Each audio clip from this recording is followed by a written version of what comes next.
வணக்கம். நம்ம பெரியாழ்வார் திருமொழியில 2ஆம் 10 5ஆம் திருமொழி, அதுல பின்னை மணாளன் அந்த தலைப்புல இருக்கக்கூடிய 10 பாடல்கள் பார்க்க போறோம். இது குழல் வார காக்கையை வாயென அழைத்தல். அதாவது இப்போ முதல் இதுல மஞ்சனமாட வாராய் அப்படிங்கறத பார்த்தோம் இல்லையா? குளிக்கிறதுக்கு வா அப்படின்னு சொல்லி கெஞ்சனதை பார்த்தோம். இப்ப குளிச்சு முடிச்சாச்சு. இப்போ அடுத்தது குழந்தையினுடைய குழலை வாரி விடணும். ஆனா அது காட்டாது. நிச்சயமா அது அடம் பிடிக்கும், ஓடும். அப்போ பல்வேறு விதமான காட்சிகளை காமிச்சு, இங்க பாரு அப்படி இருக்கு பத்தியா, இப்படி இருக்கு பத்தியான்னு சொல்லி அது எவ்வளவு தாஜா பண்ணி அதை இந்த குழல் தலையை முடிச்சு விடணும். இப்ப நீண்ட குழல் வேற, கண்ணனுக்கு நீண்ட குழல் கொண்ட வேற இருக்கும். அதனால காக்கையை அழைச்சு, பாரு உனக்கு காக்கா வரப்போகுது உன் தலையை வாரி விடுறதுக்கு அப்படின்னு சொல்லி கதை சொல்லி அவ தலையை வாரி விட போறா. அதுக்கு காக்காவா அப்படின்னு கூப்பிடுற மாதிரி பாடல். இப்போ இலக்கியங்கள்ல நிறைய காக்கை இருக்கு. காக்கை பாடினி நச்சில்லையார் இருக்காங்க. சோ காக்கைக்கு இலக்கியத்துல முக்கியமான இடம் இருக்கு. விருந்து வர கரைந்த காக்கை அது பலியே அப்படின்னு வரும். நச்சினாக்கினி அது காக்கை பாடினி நச்சில்லையாருடைய பாடல்ல விருந்து வருவதென்றால் காக்கை கரையும் அப்படிங்கிற மாதிரி இங்க ஒரு பெரிய 10 பாடல்கள்ல காக்கா வாவான்னு சொல்லி வந்து பெரியாழ்வார் அழைக்கிறார். சோ அதுக்கு ஒரு பெரிய இலக்கிய இடம் கிடைச்சிருச்சு காக்கைக்கு. சரி, பாடலுக்கு போலாம். பின்னை மணாளனை பேரில் கிடந்தானை முன்னை அமரர் முதல் தனி வித்தினை என்னையும் எங்கள் குடி முழுதும் ஆட்கொண்ட மன்னனை குழல்வாராய் அக்காக்காய் மாதவந்தன் குழல்வாராய் அக்காக்காய். காக்கையே குழலை வாரிவிடு. பின்னை மணாளனை, பின்னைன்னு நம்ம முன்னாடி பார்த்தோம், நப்பின்னை, நப்பின்னையினுடைய கணவன் அவன். அப்போ இது பிரபந்தத்துல அதிகமா நப்பின்னையினுடைய கணவன் கண்ணன் அப்படிங்கிறது பேசப்படுகிறது. அப்புறம் பின்னாடி வேற இலக்கியங்கள்ல அதிகமா நப்பின்னையை பற்றிய குறிப்புகள் இல்ல அப்படிங்கறத நம்ம பார்த்தோம். சிலம்புல இருக்கு, அதுக்கு பிறகு பிரபந்தத்துல இருக்கு, சிவசிந்தாமணியில ஒரு இடத்துல நப்பின்னை வருதுன்னு குறிப்பிடுறாங்க. மற்றபடி ஒரு மறக்கப்பட்ட ஒரு தெய்வமாகவோ அல்லது ஒரு கேரக்டராகவோ தான் நப்பின்னை இருக்கா அப்படிங்கிறத நம்ம பார்க்க முடியுது. இப்ப பின்னை மணாளனி, நப்பின்னையினுடைய மணாளனாக இருப்பவனே, பேரில் கிடந்தானே. இங்க இதுல பேர் பேர் பேர் சிறக்க பிறந்தவனே. முன்னை அமரர் முதல் தனி வித்தினை, அமரர்களுக்கெல்லாம் தனி வித்தாக அவர்களுடைய ஆதாயமாக இருப்பவன் நீ. என்னையும் எங்கள் குடி முழுதும் ஆட்கொண்ட மன்னனே. குழந்தைய கொஞ்சரா, எங்க இந்த குடி ஆயர்குடிய, என்னுடைய குடும்பத்தையும் இந்த ஆயர்குடி முழுவதையும் காப்பாற்ற மன்னன் அரசன் போன்றவனே, அவனுடைய தலைமுடியை வாருவதற்கு காக்கையே வா, குழல் வாராய் அக்காக்காய், அவனுடைய முடியை வாரி விடுவாயாக. மாதவந்தன் குழல் வாராய். குழல் அப்படின்னா ரெண்டு மீனிங் வரும் இல்லையா? ஒண்ணு புல்லாங்குழல், இங்க குழல் அப்படிங்கிறது தலைமுடி. அவனுடைய தலைமுடியை வாரி விடுவதற்கு வாராய், காக்கையை வா அப்படி. அதாவது குழந்தைக்கு ஒரு போக்கு காட்டி, பாரு நான் ஒண்ணும் பண்ண போறது இல்லை, ஒண்ணு காக்காதான் உனக்கு தலைவார போகுது பாரு அப்படின்னு சொல்ற மாதிரி காக்கையை அழைத்தவள் குழந்தைக்கு தலையை வாரி விட சொல்கிறாள். சோ அதுதான் இந்த பாடல். அடுத்ததும் அதேதான். பேயின் முலை உண்ட பிள்ளை இவன் முன்னம் மாயச் சகடும் மருதும் இருத்தவன் காயா மலர்வண்ணன் கண்ணன் கருங்குழல் தூய்து ஆக குழல்வாராய் அக்காக்காய் தூமணி வண்ணன் குழல்வாராய் அக்காக்காய். இவனுடைய கருநிறமான கூந்தலை, காயா மலர் கண்ணன் கருங்குழல் தூய்தாக தூய்மையாக அழகாக நீ வாரிவிடு அப்படிங்கிறா. முன்னாடி வர்ணனை தான். பேயின் முலை உண்ட பிள்ளை, தெரிஞ்ச கதைதான் நமக்கு. பூதனையினுடைய முளைப்பாலை உண்டு அவளை கொன்றவன். இவன் முன்னம் மாயச் சகடும் மருதும் இருத்தவன். இவன் முன்னொரு காலத்துல, அதாவது இதெல்லாம் நடந்து முடிஞ்ச கதைகள் தானே, இப்போ கண்ணனை அவதாரமாக அதை கற்பனை செய்து பாடுவதனால இவன் முன்னம் மாயச் சகடையும் சகடாசுரனாக வந்தவனையும் மருத மரங்களையும் அழித்தவன். காயா மலர் வண்ணன், காயாம்பூ போன்ற மலர் நிறம் பொருந்தியவன் இவன். கண்ணன் கருங்குழல் தூய்தாக நீ அது அழகாக அந்த குழலை அழகாக வாரி விடுவாயாக. அக்கா காக்கையே தூமணி வண்ணன் குழல் வாராய், தூய்மையான மணிவண்ணனாகிய அவனுடைய குழலை நீ வாரி விடுவாயாக அப்படின்னு காக்கையை யசோதை அழைக்கிறாள்.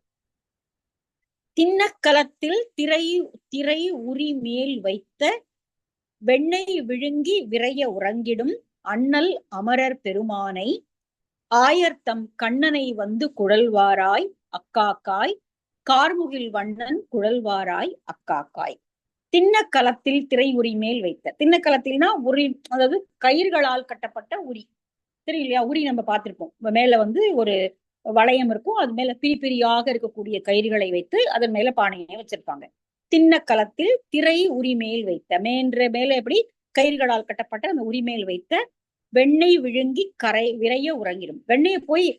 வெண்ணெயை அப்படி வைக்கிற வரைக்கும் பார்த்துட்டே இருப்பான். அவனுக்கு தெரியும் வெண்ணெய் வச்சாச்சு அப்படின்னு. உடனே வேகமா போய் அது மேல ஏறி, நம்ம ஏற்கனவே முன்னாடி ஒரு பாட்டுல பார்த்தோம், ஓட்டையான அந்த உரலை கவுத்து போட்டு அது மேல ஏறி அந்த வெண்ணெயை எடுத்துருவான் அப்படின்னு. வெண்ணெய் எடுத்து விரைய உறங்கிடும். நீங்க அப்படி பாக்க என்னடா பண்ற அப்படின்னு கேட்கறதுக்குள்ள போய் டக்குன்னு அப்படியே போய் படுத்து தூங்குற மாதிரி கண்ணை மூடி நடிக்க வேண்டியது. விரைய உறங்கிடும். அவ்வளவு சீக்கிரம் யாருக்காவது தூக்கம் வருமா? அப்ப படுத்த உடனே அப்படி கண்ணு மூடி தூங்குறது. அண்ணல் அமரர் பெருமானே, இப்படிப்பட்ட விளையாட்டுகள் செய்யக்கூடிய அண்ணல்னா தலைவன், தலைவனாக இருக்கக்கூடிய அவனை, அமரர் பெருமானை, அமர தேவர்களுக்கெல்லாம் பெருமான் தலைவன் போன்றவனை, ஆயர்தம் கண்ணனை வந்து குழல்வாராய், ஆயர்களுக்கெல்லாம் கண்ணனாக இருப்பவன், எனக்கு மட்டுமல்ல அவன் ஆயர்களுக்கே அவன் உரியவன், அவனுடைய குழலை வந்து நீ வாரி விடுவாயாக. அக்காக்காய் கார்முகில் வண்ணன் குழல்வாராய் அக்காக்காய். ஒரு பாடல் படிச்சாலே நமக்கு கிட்டத்தட்ட எல்லா பாடல்களும் அதே மாதிரியான ஒரு தொனியில வரக்கூடியதை நம்ம பார்க்க முடியும். பள்ளத்தில் மேயும் பறவை உருக்கொண்டு கள்ள அசுரன் வருவானை தான் கண்டு புல் இது என்று பொதுக்கோவாய் கீண்டிட்ட பிள்ளையை வந்து குழல்வாராய் அக்காக்காய், பேய்முலை உண்டான் குழல்வாராய் அக்காக்காய். காக்கையே நீ வந்து பள்ளத்தில் மேயும் பறவை உருக்கொண்டு. கம்சன் வந்து பல்வேறு உருவங்கள்ல அரக்கர்களை அந்த ஆயர்பாடிக்கு அனுப்புகிறான். அவனால நேரடியா வர முடியாது. அதனால ஒவ்வொரு சகடாசுரன் கொக்காக வருகிறான், ஒருவன் விளாம்பழமாக வருகிறான், ஒருவன் சக்கரமாக வருகிறான், பூதனை வருகிறாள். இப்படி பல்வேறு வகையான உருக்கொண்டு அசுரர்கள் வந்து அவனை கொல்ல வருகிறார்கள்.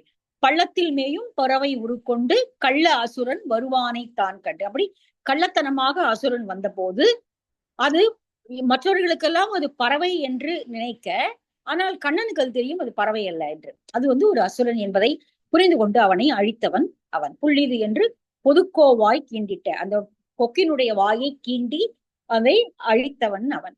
பிள்ளை, அப்படிப்பட்ட பிள்ளையினுடைய குழலை வந்து நீ வாரி விடுவாயாக. பேய்முலை உண்டான் குழல்வாராய், பூதனையை அழித்தவனுடைய தலைமுடியை வந்து வாரிவிடு அப்படிங்கிறான். அடுத்த பாடம் அதேதான். கற்றினம் மேய்த்து கனிக்கு ஒரு கன்றினை பற்றி எறிந்த பரமன் திருமுடி உற்றன பேசி நீ ஓடித் திரியாதே அற்றைக்கும் வந்து குழல்வாராய் அக்காக்காய், ஆழியான் தன்குழல் வாராய் அக்காக்காய். இது வந்து தினமும் வந்து நீ தலையை வாரி விடணும். இந்த மாதிரி குழந்தைக்கு குளிப்பாட்டும் போதெல்லாம் வந்து தலையை வாரி விடணும். அங்கங்க பேசிட்டு நீ தெரிஞ்சுட்டு இருக்காத, நீ பாட்டுக்கு கத்திட்டு அங்கங்க தெரிஞ்சிட்டு இருக்காத, காக்கையே வந்து தலையை வாரி விடுவா. கற்றினம் மேய்த்து கனிக்கு ஒரு கன்றினை பற்றி எறிந்த பரமன் திருமுடி. அவன் வந்து ஆயர்பாடியில் அப்படி பல்வேறு விதமாக உருவமாக அசுரர்கள் வந்த போது கன்றாகவும் ஒரு அசுரன் வருகிறான் இல்லையா? கன்றாகவும் வருகிறான், அங்க ஒரு விளாம்பழ மரமாகவும் வருகிறான். கன்று குணிலா எரிந்தாய் கடல் போற்றி அப்படின்னு திருப்பாவையிலையும் வரும். அப்ப அந்த கன்றையே குணில்னா கொம்பாக எடுத்து வீசி அறிந்து அதை வந்து அந்த இரண்டு அசுரர்களையும் ஒரு சேர கொன்றவன் கண்ணன். கற்றினம் மேய்த்து கனிக்கோரு கன்றினை பற்றி எறிந்த பரமன் திருமுடி. அப்படி பற்றி எறிந்தவனாகிய பரமனுடைய திருமுடியை உற்றன பேசி நீ ஓடி தெரியாதே. வந்து தலைய வாரினா நீ பாட்டுக்கு ஏதோ அந்த வேலை இருக்கு இந்த வேலை இருக்கு அப்படின்னு சொல்லி அப்படி பேசி தெரிஞ்சிட்டு இருக்கியே. சரி, ஒரு அழகான வந்து நம்ம ஏற்கனவே பார்த்தோம், ஒரு அழகான நாடக பாவம் வந்து பெரியாழ்வாருடைய பாடல்களையும் இருக்கு அப்படிங்கிறத அப்படி சும்மா அப்படியே அவர் விளக்கிட்டு போல. அவர் எல்லாத்திலையுமே ஒரு நாடகத்துக்குரிய பாவனைகளை அவர் கொண்டு வர்றார். முற்றனை பேசி நீ ஓடி தெரியாது, இந்த மாதிரி அங்கங்க எதுக்கு போயிட்டு இருக்க நீ காக்கையே, வந்து தலையை வாரிட்டு போ. அற்றைக்கும் வந்து குழல் வாராய், எனவே வந்து நீ தலையை வாரி விட்டு போவாயாக. அக்காக்காய், ஆழியான் தன் குழல் வாராய். ஆழியானாகிய, ஆழினா சக்கரம், சக்கரத்தை கையில் ஏந்தியவனாகிய கண்ணனுடைய குழலை வந்து நீ வாரி விட்டு போ அப்படிங்கிறான். சரி, அடுத்த பாடலும் அவன் எப்படி மன்னர்களை, அவனுக்கு பகையாக இருந்த மன்னர்களை அவன் எப்படி அழித்தான் அப்படின்னு சொல்றது. கிழக்கில் குடிமன்னர் கேடு இலாதாரை அழிப்பான் நினைந்திட்ட வாழி அதனால் விழிக்கும் அளவிலே வேறறுத்தானை குழற்கு அணியாக குழல்வாராய் அக்காக்காய், கோவிந்தன் தன் குழல்வாராய் அக்காக்காய். கிழக்கில இருக்கக்கூடிய மன்னர்களை, இது வந்து கண்ணன் கிருஷ்ணாவதாரத்துல அவன் பல்வேறு மன்னர்களை அழிக்கிறான். அதுல இருக்கக்கூடிய ஒரு மன்னரை பற்றிய கதையை சொல்கிறது. கிழக்கில் குடிமன்னர் கேடு இலாதாரை அழிப்பான் நினைந்திட்ட வாழி அதனால் விழிக்கும் அளவிலே வேறொருத்தானே. கண் இமைக்கிற நொடிக்குள்ள அவன் வந்து நினைத்திருக்கக்கூடிய ஆஹ் அதாவது ஒரு பலத்தினால மற்றவர்களை வென்று விடலாம் என்று நினைத்து பிறருக்கு தீங்கு செய்த மன்னவர்களை, எங்களுக்கெல்லாம் தங்களுக்கு அழிவே கிடையாது என்று அவர்கள் இருமாந்திருந்த போது, அவன் தன்னுடைய சக்கரப்படையினால விழி இமைக்கும் நேரத்துல அவர்களை எல்லாம் வென்று வீழ்த்தினான் கண்ணன். விழிக்கும் அளவில் வேறொருத்தானே. வேறொருத்தனா ஒட்டுமொத்தமாக சாய்ப்பது அவர்களை. வேறொருத்தல் இப்ப கிளைய உடைச்சா கூட வளர்ந்துரும். வேறொருத்தானா வேரை எடுத்துட்டா மொத்தமாவே அது எல்லாமே இல்லாமே போயிடும் அந்த மரம் இல்லையா. இப்போ வேறொருத்தானே மொத்தமாக அவர்களை அவன் கொண்டு சாய்க்கிறான். அப்படிப்பட்ட கண்ணனுடைய வீரம் பொருந்திய கண்ணனுடைய குழற்கு அணியாக குழல் வாராய்.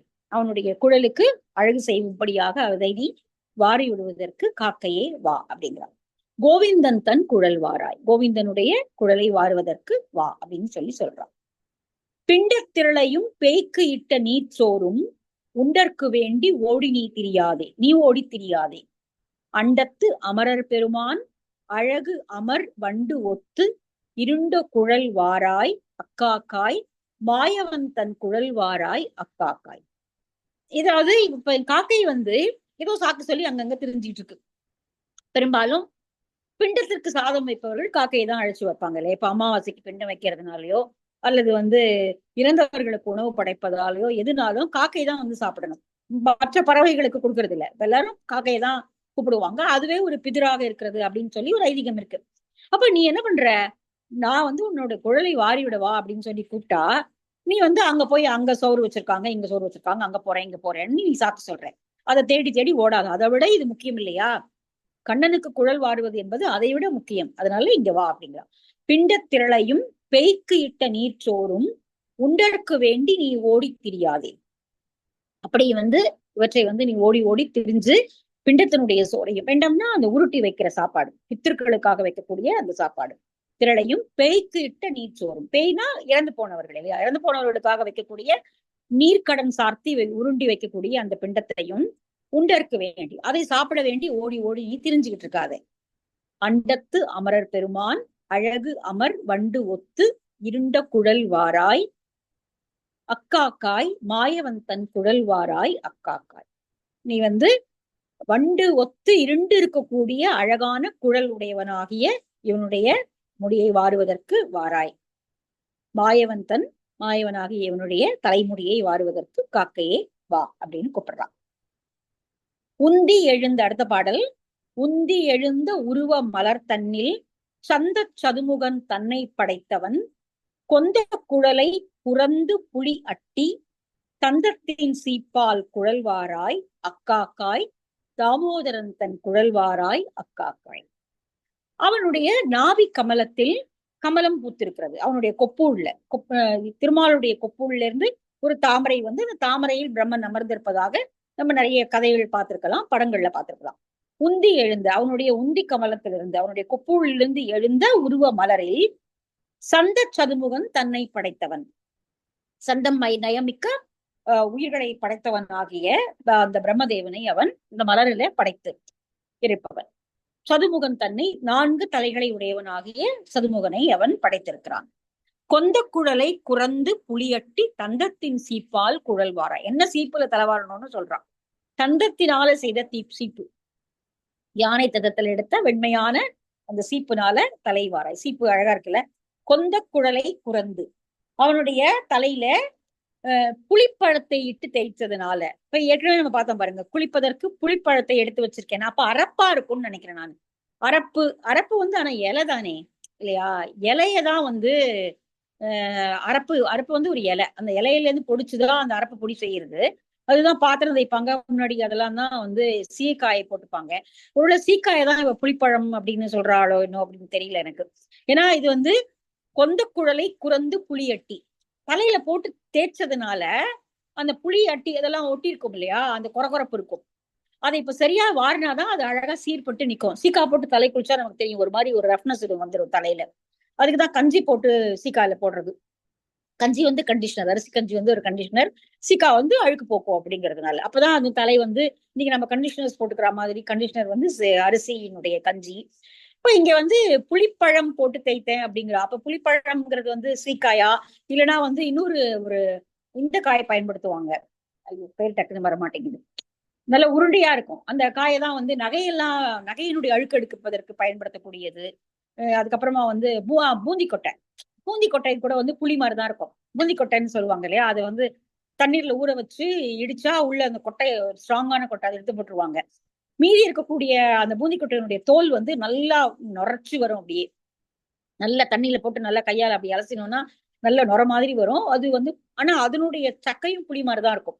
ஒருவேளை வந்து அந்த பூந்தி கொட்டையை கூட சொல்லியிருக்கலாம் புளிப்பழம் அப்படின்னு. ஏன்னா புளிய தலைக்கு போடுற வழக்கம் இருக்க மாதிரி தெரியல. புளி அட்டி அப்போ அது மேல ஒட்டி தலையில ஒட்டி இருக்கு அந்த கூந்தல்ல. அதெல்லாத்தையும் எடுக்கணும். சீப்பால வாரினாதான் அது கீழே விழும். அப்போ கொந்த குழலை குறந்து அதை தலைமுடி நல்லா விரிச்சு போட்டு புளி அது ஒட்டி இருக்கக்கூடிய அந்த புளி தோலெல்லாம் எடுத்துட்டு அந்த தோலெல்லாம் தள்ளி விடணும் அப்படின்னா தங்கத்தினுடைய சீப்பால வாரி அவனுடைய குழலை வாரி விட வேண்டும். காக்கையே அங்க எங்க ஓடாம வா அப்படின்னு யசோதை கூப்பிடுறான். மன்னன் தன் தேவிமார் கண்டு மகிழ்வெய்த அடுத்த பாடல். முன்னிவ் உலகினை முற்றும் அளந்தவன் பொன்னின் முடியினை பூ அணை மேல் வைத்து பின்னே இருந்து குழல்வாராய் அக்காக்காய் பேராயிரத்தான் குழல்வாராய் அக்காக்காய். இது ஒரு அழகான காட்சி நமக்கு தெரியுது. இப்ப இந்த குழந்தைக்கு தலைவாரணும், அப்படியே உட்கார வச்சு அப்படி வார முடியாது. நல்லா அழகா அது வந்து பூக்கள் விரித்திருக்கக்கூடிய ஒரு படுக்கையின் மேல் அதனுடைய தலையை அப்படி வைத்து அது அப்படி படுக்க போட்டு அதோட தலையை மெதுவா பின்பக்கத்துல இருந்து வாரி விட நினைப்போம். குழந்தைக்கு வந்து சாம்பிராணி போடுவாங்க இல்லையா? குளிப்பாட்டின பிறகு சாம்பிராணி போட்டு மெதுவா அதை படுத்து வச்சு வாருவாங்க. அப்போ அந்த காட்சியை இங்க காட்டுறான். மன்னன் தன் தேவிமார் கண்டு மகிழ்வெய்த முன்னி உலகினை முற்றும் அளந்தவன். இது வந்து வாமன அவதாரம். இவன் அந்த வாமன உருவத்தை எடுத்து கொண்டு போன போது, வாமன உருவத்தில் மகாபலி சக்கரவர்த்தியோட போன போது அந்த மன்னனுடைய தேவிமார்கள் எல்லாம் அந்த மன்னனுடைய மனைவியர் எல்லாரும் கண்டு மகிழ்வெய்து அவங்க எல்லாமும் பார்த்து இந்த குழந்தையை பார்த்து அதிசயப்பட்டு போனாங்களாம். அந்த குழந்தை அவங்களுடைய கணவனாகிய மாபலியை அழித்துதான் வந்திருக்கு. ஆனா அவனுடைய உருவ அழகை பார்த்து அவர்கள் எல்லாம் அட இவ்வளவு அழகான இவ்வளவு தேஜோமயமான ஒரு குழந்தை வந்திருக்கே அப்படின்னு சொல்லி அவர்கள் எல்லாரும் ஆச்சரியப்பட்டார்களாம். மன்னன் தன் தேவிமார். இங்க மன்னன் என்று சொல்வது மாபலி சக்கரவர்த்தியை. மாபலி சக்கரவர்த்தியினுடைய மனைவிகள் எல்லாம் அவன் வாமனனாக போன போது அவனுடைய உருவ அழகை கண்டு அப்படியே மயங்கி சொக்கி நின்றார்கள். முன்னிய உலகினை முற்றும் அளந்தவன். அப்படி வாமன அவதாரத்திலே அவன் சென்று இந்த உலகத்தினை முற்றும் அளந்தவனாக இருக்கிறான்.